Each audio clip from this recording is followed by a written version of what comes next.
This little light right here, well, it's brilliant. Well, almost. Let's grab a cup of coffee and discuss, shall we?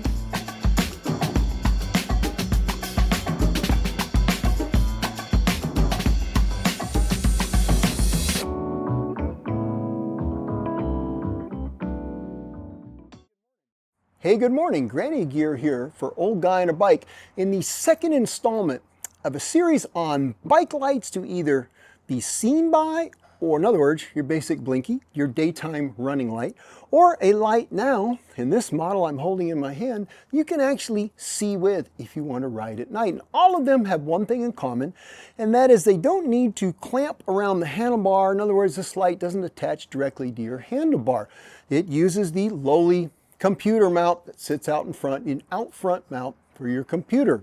Now the magic of that is, as I said in the last video, if you've got an arrow handlebar like I have on my tarmac, well, that's not my tarmac, but you know, I'll show you a picture of it. I can't clamp something to that. I can't really strap a light to that, and so the out front computer mount that Specialized offers gives me options to put a blinky light on it. And well, the Ravemen FR500, which is what I'm holding in my hand, well, it takes that one step further, and it gives you a light that, well, it's bright enough to actually ride at night by, and uses the computer mount in an even more creative way, well, than that little blinky I used from Bontrager. Let's take a look at the FR500 from Ravemen, why I think it's a brilliant light, almost, and we'll talk about that almost. All right, taking a look at this FR500 on the Ravemen site. Now, in my riding group, I have seen several of these little Ravemen lights. They make some lower lumen lights that are more, they just have a diffused front panel. I would consider them to be basically, at this point, more of a blinky type of light. I mean, there are 100 lumens, I think, and 300 lumens. You probably wouldn't want to use that to really try and ride at night with. This one you can, which I think it's a $65 light as well. I'll mention that USD at the time of this video. So I think it's actually, it's pretty well priced, I think. All right, let's take a look at some of the specs of the FR500. I mentioned it's 500 lumens. It has 2 LEDs on the front of it, and there's a diffusion kind of to the lens, so it's not going to be a super bright spot. It's going to have a nice little floody kind of pattern.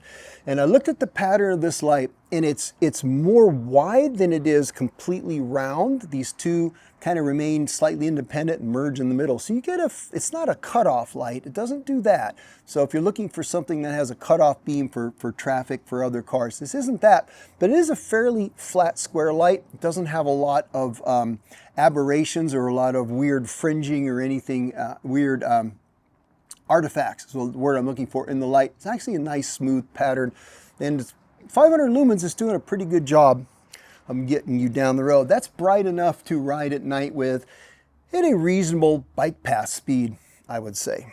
Beyond that, if you're out on the open road and you really need to see, you need something that's throwing way down the road, this isn't that light. It has daytime warning. We'll look at the different modes. This is the Garmin Wahoo package. You can get it for, there's a Brighton package, depending, you buy it based on your cycling computer. But right now it's set up for Garmin because my Coros Dura, it is a Garmin compatible mount. And it'll come with, in that package, the Garmin Wahoo comes with a little, you can change the, you see these just unscrew on the top and bottom. You can change it to be Wahoo compatible. And also comes with 2 short little cords. You can see them here in the video. Well, what this allows you to do, this FR500, it can be a power bank to recharge as you're out there and your cycling computer is getting low. It can help recharge your cycling computer, which is pretty cool. It has a 2000 milliamp hour battery. You can't charge your phone or something like that with it. No, that would probably burn up your light. And Ravemen says, don't do that. But if your computer is getting low, and as long as you've got a decent amount of light in your light, in the battery in your FR500, top up your computer. That's pretty cool. It also has an auto on-off function. So whatever mode you're in, if you stop for coffee, because, well, got to do that, right? This will turn off after 2 minutes of no motion, no activity. And when it senses vibration and you start to ride again, it'll turn back on in the mode that you left it on. So that's pretty cool. Long battery life, we'll look at that in a second. Battery indicator here, it's on the power button on the side. It'll be green. Let's see, if I press it, I don't know if you can see that, that's glowing green. It'll have 3 different levels so you know what your battery's like. It's IPX6 water resistant, so if you're out in the rain, you're going to be good to go.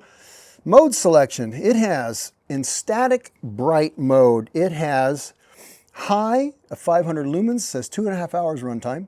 Mid 300 bright lumens, 3.2 hours. Low 150 lumens, 6.5 hours. And 3 flashing modes: warning flashing, rapid flashing, slow flashing. The warning flashing is what I'd use on the road. Let's get into that mode and let's take a look at it. Okay, so right there, that's just a static light mode. Let's get down to the flashies. All right, can you see that? I mean, it's probably overwhelming my camera. That's pretty darn bright. That says you get 36 hours of runtime on warning flashing like this. I don't even want to look at it. It's very bright. I'm going to turn it off. It's lasering me. That's a pretty good blinky, I think. Okay, let's take a look at how it mounts on the bike, why I think it's rather brilliant, and where it's less than brilliant, because for me, in one case, I can't use it. Why and how maybe, well, Ravemen could fix that. Now, I told you this mounts to your computer mount out front, and basically what it does is you would take your computer off, as you see here in the video. This is my much loved Coros Dura computer, which is Garmin compatible. I would remove that from the mount. I would take my FR500, I'll put that in the mount, and then, well, I can just stack my Dura on top of the Ravemen because it has a Garmin compatible mount built in bottom and top. So you get this little stacking thing. Well, kind of like that. Very clever, isn't it? Now, depending upon your computer mount, for instance, the mount that is on my Turner Cyclosis here, the one I've been showing you, this mount is from KOM Cycling. It's kind of unique in that the bottom of it has got a Garmin, well, let's say the male part of a Garmin mount on the bottom of it. So in other words, now, as you see here in the video, I can take this Ravemen FR500, I can mount it to the bottom of my mount and leave my computer on top without disturbing it, because maybe I don't want to stack them for whatever reason. That's pretty cool. So it has that option as well. Now, not every mount has that ability to put like a Garmin mount on the bottom, but some do. I'll put a link to this KOM one. It seems to be fairly beefy. Now, here's the thought. There's something you need to think about. This is getting fairly heavy. This combination of this light and this computer, there's some weight to it. And if your mount is not up to the task, if it looked pretty good, but it's some plasticky kind of thing you got off of AliExpress or something, and maybe it's not up to the task. There's a guy in our cycling group who bought one of them. Really big new Garmin's. I don't know Garmin, but you know, it's pretty big, pretty heavy cycling computer. You need a long mount just to get it to fit in there. It actually, his mount broke on him and tossed his Garmin down the road, and that was like an expensive computer. So you don't want that to happen. So you want a strong mount, because this is more weight than most computer mounts are designed to carry. Now, if it's got the little Garmin mount underneath it, probably the mount is taken into consideration. You hope the fact that you're going to double the weight, at least probably more than double the weight of that mount was carrying when it was just your cycling computer. I'd say actually the weight of these two, it's about the same. So let's say you're doubling the weight. You know, something to think about. Now, I thought I was going to get Ravemen and say, ha, I know the downside to this light. Well, here's the thing with LEDs. They're very directional, okay? So in other words, you put a candle in a room and you light the candle, light just goes everywhere. It goes out evenly, and that's great if you're lighting a room, but not great if you're trying to focus a beam of light in the direction you want to see. So you want this to be pointed. Well, in the daytime, you want it to be pointed at the driver's eyes. At night, you want it to be pointed where you need to see. If your computer mount is determining the angle of the beam because this is mounted to it, and your computer mount is mounted up at an angle, that's a problem. And I was going to say, Ravemen, you didn't think about that, did you? Now I got to run my computer mount down or flat in order to see. Gotcha. Well, except I don't have them, because when I was playing around with this light, I noticed something that was rather clever. I don't know if you can see in this video, but I am holding the light at a tilt, right? You can see angled up, probably about where you would have your computer mount on so you can see your cycling computer while you're riding. If you notice, the light is actually now pointing level, because they built some angle into the lenses of the light. Rather clever. So basically, when your computer mount is tilted, this is going straight down the road. Very nice. Now at night, you still might need to adjust your computer mount to get this beam where you want it, but what you're not going to have to do is tilt it all the way down. You might have to go more level, but very, very clever thinking, Ravemen. You were thinking ahead, and well, I thought I was going to get you. Except, now this works great on my Turner Cyclosis behind me, but on my tarmac, this is the almost brilliant part I mentioned, because it doesn't work there very well. Let me show you why. Behind me, my tarmac SL8 has an integrated computer mount that certainly would allow this to mount to the top, and I might be able to get an accessory for the bottom. I'm not sure if Specialized gets that for me. So let's just say I can put it on top, no problem, and I could stack my computer on this. Bob's your uncle, we're going down the road.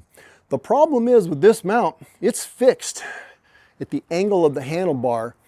Just say maybe not exactly 90 degrees, but pretty close to it. In other words, it's that way, and I can't change that. It has no tilt adjustability built into this mount. So that means that the angle of this is fixed, which is probably decently okay for a blinky application. This thing's pretty bright and would probably still work. But at night, I would have no way of adjusting the angle of the beam. And so if I'm going slow, you know, it might be okay, but maybe then the beam would be too far out in front of me, and I want to see closer to the front of my bike. As you go faster, you got to move that beam out. And so if the beam angle ends up being really close to my front wheel, I'm overriding my light. So that is a limitation with this. If I can't move my mount, then I can't adjust where the light needs to be. But I have a thought about that, Ravemen, and a little free advice maybe. What would be kind of interesting for situations like my tarmac behind me, what if you made a little mount for the bottom of this? What if we took the little Garmin mount on the bottom, the ears, and we had some that had built-in angle to them? Or maybe you have shims that could go underneath this and little longer screws.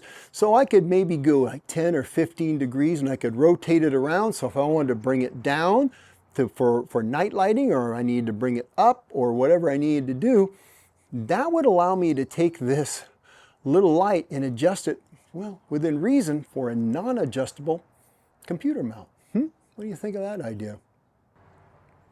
Oh, that's good. Now, this is not a full review. I didn't use this long enough to, say, do things like really test it out there to test battery run times, etc., etc. Really just my impressions of a concept and a light that I think it seems very well made. It really does not look like a cheap product, and I think it answers, well, solves a lot of issues that somebody might have for getting a light on their bike. And in this case, not just a blinky, but something bright enough to be decently effective to get you home in the dark. That's not bad. The price isn't too bad at all, and Ravemen's been around for quite a while.